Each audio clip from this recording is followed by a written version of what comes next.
We live in a world where we are surrounded by treasure, but not all of that treasure is glittering gold. Some of it is ancient and dirty, but it's no less valuable. The best ancient treasures come with an element of mystery, and it's those treasures we'll focus on in this video. Let's go! A hidden treasure long submerged under the waters of Lake Van in eastern Turkey has now been revealed to the world.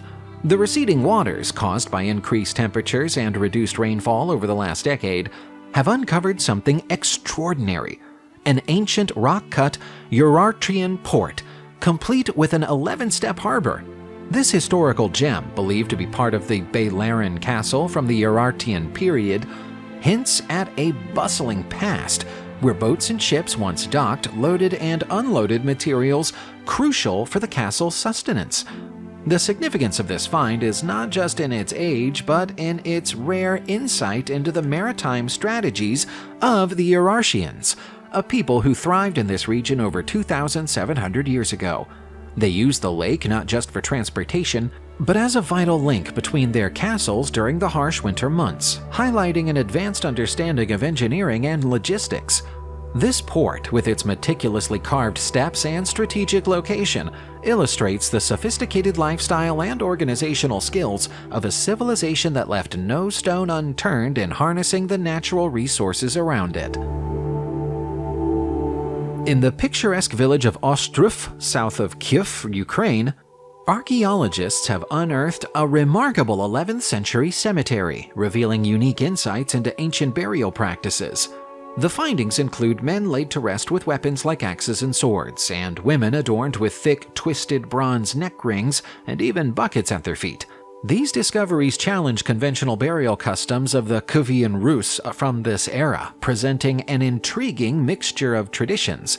What stands out most in this excavation is the elaborate adornments and unusual items accompanying the deceased, indicating a blend of status, cultural identity, and possibly shifting religious practices under the influence of Christianization.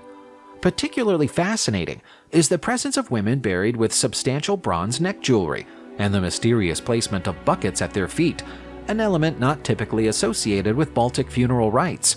This suggests a unique cultural synthesis, or a form of resistance to changing religious norms imposed by rulers like Volodymyr the Great. The site paints a vivid picture of life and death during a transformative period in Ukraine's history, offering a poignant connection to a past now silent due to the current conflict halting further research. It turns out that the ancient Egyptians might have been even more ahead of our time than we already thought. They understood that some iron didn't come from the earth, but from the stars above. 4,400 years ago, hieroglyphs were carved into the pyramid walls not just as art, but as a testament to an extraordinary insight. These ancient texts suggest that Egyptians associated iron with celestial origins, understanding meteorites as iron from the sky long before modern science caught up. Think of the pyramid texts not just as religious scripts, but as a window into the cosmos, portraying the sky as a vast iron-containing bowl. This is not just about spirituality, it's about a profound comprehension of the universe's mysteries, encapsulated in the everyday language of a civilization that thrived over 4 millennia ago. The fact that this knowledge was expressed not in scientific manuals, but in rich metaphors and rituals makes it no less revolutionary. Interestingly, this celestial iron wasn't just a subject of awe. It was used in everyday life, crafting items like the famous dagger found in King Tutankhamun's tomb, made from meteoric iron. This intertwining of the earthly and the heavenly highlights an incredible blend of culture, religion, and possibly ancient science. In the east of Spain, a cave in Covadones near Valencia has revealed itself as a significant sanctuary of Paleolithic art. First discovered in 2021, the site contains over 100 ancient works, including paintings and engravings that are estimated to be at least 24,000 years old. The art was found in a cave stretching over 1,640 feet and features a variety of animal representations like hinds, horses, aurochs, and deer. What sets this site apart is the unique technique used for the majority of the paintings: clay. The artists applied clay to the cave walls using their fingers and palms, and the humid environment helped preserve these works. The site is already considered the most important Paleolithic cave art location in the eastern Mediterranean coast of the Iberian Peninsula, and is likely the cave with the most motifs discovered in Europe since Achura in 2015. Future work aims to delve deeper into the unique technical aspects of the rock art, as well as its chronology and archaeological context. In other words, we expect to hear about new discoveries happening in this cave for a long time to come. We've all enjoyed being taken on a Martian adventure with NASA's Ingenuity helicopter, affectionately known as the Mars copter, which has snapped some truly otherworldly photos on the red planet.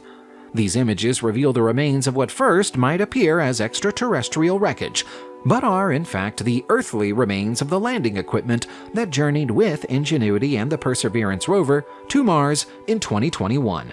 The wreckage, with its science fiction vibe, has caught the eye of experts and enthusiasts alike, providing a unique perspective and invaluable data on the Mars landing process. These photographs are not just stunning, they are a treasure trove of engineering insights. According to Ian Clark, an engineer involved with the Perseverance's parachute system, these images could greatly benefit future Mars missions, offering a new vantage point and possibly affirming the success of their landing strategies, or offering new information for future explorations. As the Mars copter prepares for its 68th flight, far surpassing its original 5-flight expectation, it continues to contribute to our understanding of Mars, proving that sometimes the debris we leave behind can be as fascinating as the new worlds we explore. We're moving into the realm of ancient medical marvels with the discovery of the oldest known surgical amputation, a procedure that took place a staggering 31,000 years ago on the Indonesian island of Borneo. This groundbreaking find challenges our perceptions of prehistoric people and their understanding of medicine. A young adult, believed to be around 19 or 20 years old at the time of his passing, shows healed bone evidence of having his lower left leg amputated in what would have been a highly skilled operation to avoid serious blood loss and infection.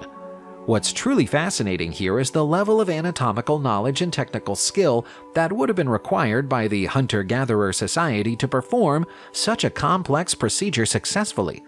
The patient not only survived the surgery, but lived for another 6 to 9 years, a testament to the effectiveness of the operation and possibly the use of antiseptic treatments derived from local plants. This discovery pushes back the timeline of known human surgical practices by tens of thousands of years, hinting at a sophisticated understanding of medical practices in prehistoric societies. It opens up a whole new dimension in our understanding of early human history and medical innovation. We'll move on to a very unusual and somewhat macabre discovery. In February 2022, archaeologists in Peru found nearly 200 human spines delicately threaded onto reed posts in the country's Chincha Valley area. Peru is a country of ancient wonders, and archaeologists are used to coming across the unexpected there. But this is a bizarre find even by Peruvian standards. At first, the experts at the scene thought that the spines on posts were erected by the people of the Chincha Kingdom, which existed here from the 11th century to the 15th, before being amalgamated into the Inca Empire. However, the spines have been tested and proven to come from the 16th century. Inca rule was ending by then, and European colonization had begun. Rather than being mounted as a warning, though, it's possible that the spines may have been mounted as a way of remembering the dead. In the Andes, where Europeans looted the graves of the dead for their gold and silver grave goods, natives sometimes made new ritual objects from whatever was left after the Europeans went away. The same could have happened here. Imagine stumbling upon ancient weapons, not just from any old material, but carved from human bones. This is exactly what researchers have found, dating back to a time 11,000 years ago in Doggerland, the submerged land bridge that once connected Britain to mainland Europe. In a fascinating discovery, while most of the analyzed bone weapons were crafted from red deer, 2 were made from human bones. This was an unexpected find, stirring intrigue and questions among archaeologists. Why use human bones, especially when they're harder to come by and not the ideal material for weaponry? The answer likely lies not in practicality but in cultural significance. The choice to use human bones suggests a symbolic gesture, perhaps honoring the deceased individuals or imbuing the weapons with special powers or status. These findings give us a rare glimpse into the complex rituals and beliefs of our ancient ancestors. This isn't just about survival. It's about understanding the deep-seated human need to connect with and commemorate our past, even if our ancestors were using that connection to inflict harm on others. Let's travel back in time to the rugged mountain pass of Lendbreen in Norway's Jotunheim Mountains, a silent witness to a bustling Viking Age highway. This once vital route, now a silent stretch above the tree line, has revealed its secrets through the thawing ice, thanks to global warming.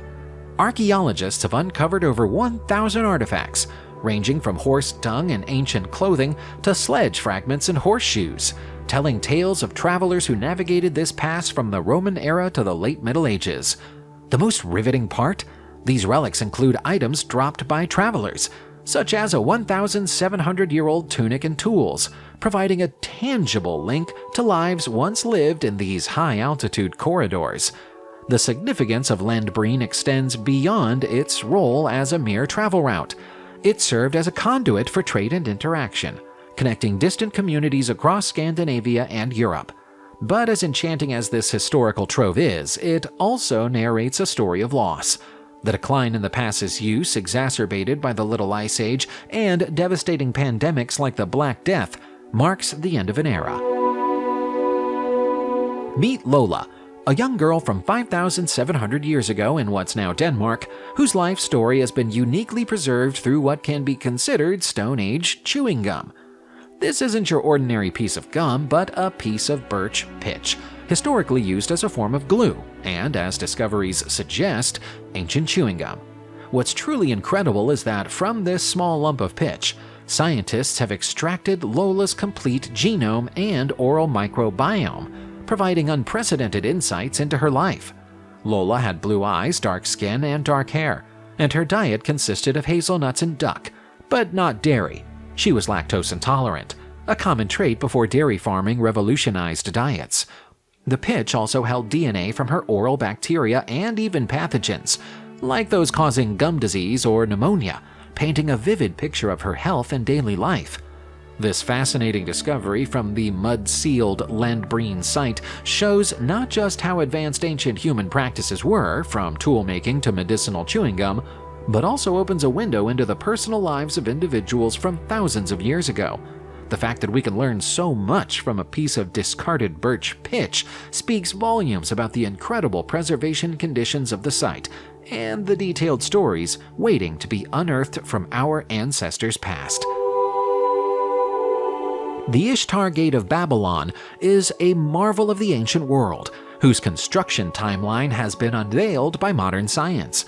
Archaeologists have used archaeomagnetic analysis, a technique that measures geomagnetic fields preserved in the gate's clay bricks, to solve the long-standing mystery surrounding the timeline of this iconic structure.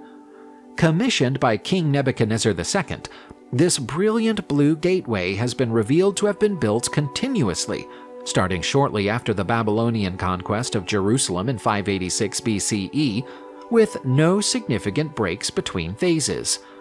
This recent study, conducted on bricks now housed at the Pergamon Museum in Berlin, contradicts previous beliefs that construction might have spanned different reigns, or that the gate underwent significant stylistic changes through its build. Instead, the findings suggest a unified construction period, showcasing the gate's design as a coherent vision from the outset.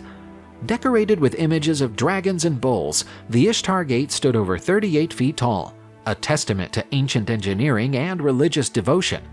The research not only casts new light on the construction of the Ishtar Gate, but also sets a precedent for future archaeomagnetic studies on ancient Mesopotamian structures, offering a new lens through which to view our shared human heritage.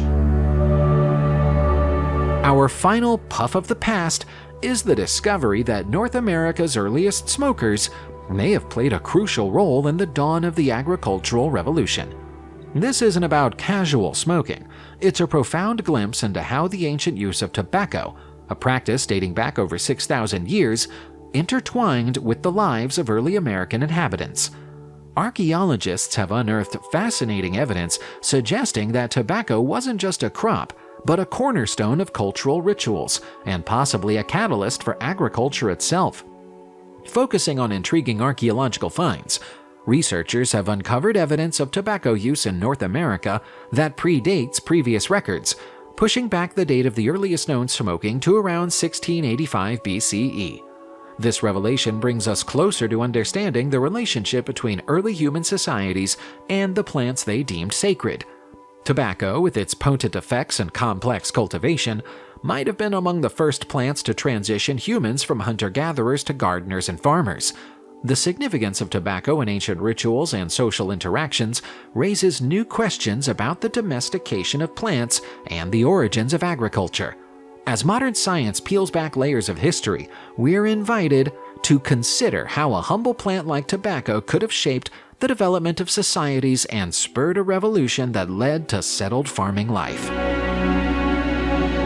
Subscribe to the channel, turn on the notification bell, and enjoy watching new videos on my channel. Thanks for watching, and see you soon!